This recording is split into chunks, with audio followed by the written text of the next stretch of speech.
शादी की पहली रात पति पत्नी ने यह फैसला किया कि जब वो कमरे में पहुंच जाए तो फिर दरवाज़ा नहीं खोलेंगे, चाहे कोई भी आ जाए।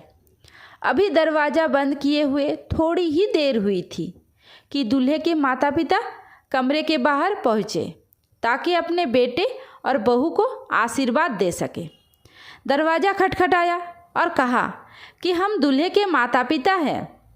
दूल्हा दुल्हन ने एक दूसरे की तरफ देखा। दूल्हा तो दरवाज़ा खोलना चाहता था, लेकिन उसे अपना फैसला याद आया और उसने दरवाज़ा नहीं खोला। उसके माता पिता वहाँ से लौट गए।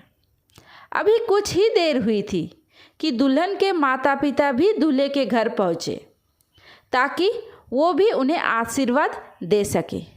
एक बार फिर कमरे का दरवाज़ा खटखटाया और बताया गया कि दुल्हन के माता पिता आए हैं।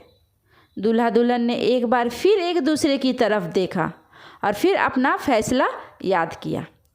फैसला तो हो चुका था, लेकिन दुल्हन की आंखों में आंसू आ गए और उसने अपने पति से कहा, मैं अपने माता पिता के साथ ऐसा नहीं कर सकती, और उसने दरवाज़ा खोल दिया। पति ने सब कुछ देखा मगर दुल्हन से कुछ ना कहा और खामोश रहा। इस बात को बरसों बीत गए। उनके यहाँ 2 बेटों के बाद तीसरी बेटी पैदा हुई। पति ने नन्ही गुड़िया के इस दुनिया में आने की खुशी में बहुत बड़ी पार्टी का आयोजन किया और इस पार्टी में सभी को न्योता भेजा गया और खूब खुशियाँ मनाई।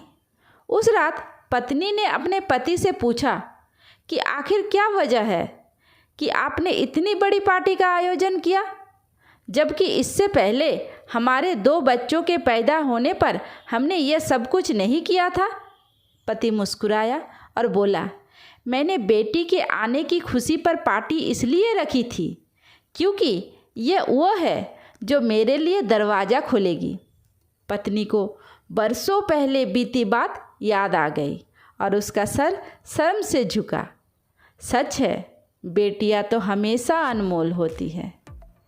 दोस्तों, कहानी अच्छी लगी है तो मेरे चैनल को सब्सक्राइब ज़रूर कर दीजिए। धन्यवाद।